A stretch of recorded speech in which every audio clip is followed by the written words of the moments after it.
নমস্কার, আমরা খাই খাই বাঙালি চ্যানেলে আপনাদেরকে আরও একবার স্বাগত জানাই। আজকের ভিডিওটা মূলত যারা নিরামিষ খেতে ভালোবাসেন তাদের জন্য। তো আজকের রেসিপি হচ্ছে ছানা দিয়ে পটল। কিভাবে কি রান্নাটা করবেন তার জন্য কিন্তু পুরো ভিডিওটা দেখতে হবে। তো চলুন, প্রথমেই সর্ষের তেল গরম হয়ে গেলেই ডুমো করে কেটে রাখা পটলগুলো তেলের মধ্যে দিয়ে দিতে হবে। তেলের মধ্যে দিয়ে ভালোভাবে একটু নেড়ে নিয়েই ওপর থেকে দিয়ে দিতে হবে অল্প একটু হলুদ।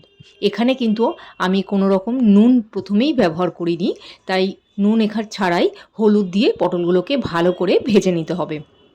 তার জন্য পটলটা তেলের মধ্যে দিয়ে হলুদ দিয়ে মাখানো হয়ে গেলে তারপরে একটু ঢেকে রেখে দেবেন। ঢাকা খুলে যখনই দেখবেন পটলটা প্রায় ভাজা হয়ে গেছে, পুরো লালচে হয়ে আসছে, তখনই পটলটা তেল থেকে তুলে নিতে হবে।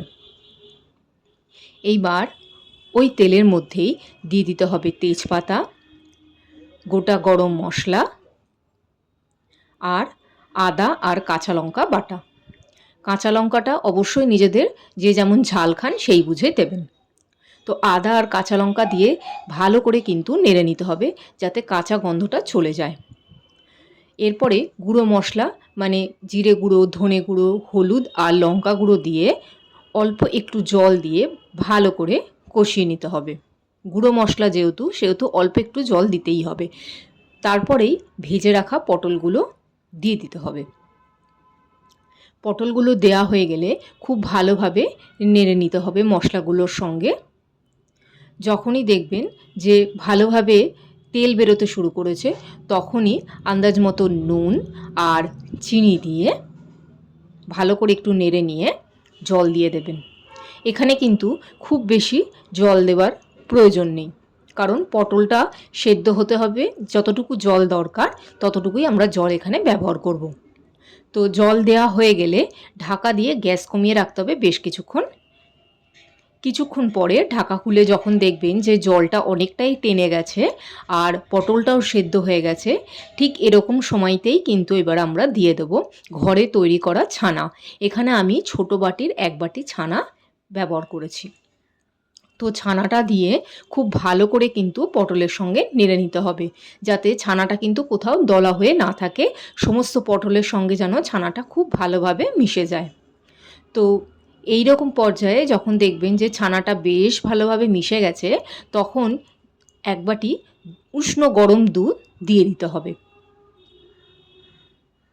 তো যখনই দেখবেন দুধ দেওয়ার সাথে সাথেই কিন্তু গ্রেভিটা বেশ ঘন হয়ে উঠবে, এই সময় আমি এখানে অল্প কিছু টমেটো ব্যবহার করেছি। এটা একেবারেই অপশনাল, আপনারা দিতেও পারেন নাও দিতে পারেন। আর গরম মশলার গুঁড়ো তো অবশ্যই দিতে হবে।